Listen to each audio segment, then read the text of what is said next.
This is a very volatile moment in the trajectory of this manhunt. Two teenagers armed, dangerous, on the run, and likely desperate. An entire nation is looking for 18-year-old Briar Schmigelski and 19-year-old Cam McLeod, the two suspects linked to a string of homicides in BC. But as the manhunt intensifies, what's going through the minds of the fugitives, whose pictures are now everywhere?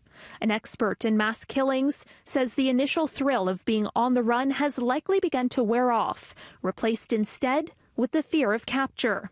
I know at this stage these two young men are still suspects, but when you go out and do this kind of thing, a lot of times you anticipate that this is not going to end with you alive. You add to that the fact that you've been out on the run for a week now, you're stressed out, you're tired, you're worried about being captured. That puts you into a high state of adrenaline. You're in fight or flight mode.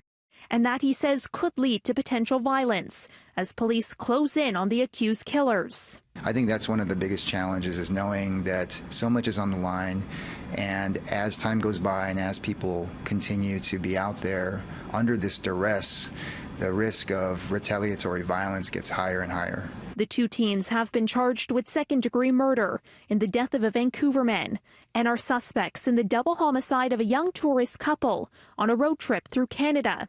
If the allegations against the two teens are true, Lee says they were on a killing spree. It's sort of all understood as this episodic violence that occurs, within this kind of time frame where individuals are riding this high of adrenaline and traveling and trying to escape capture. So it's all kind of contained within this sort of moment.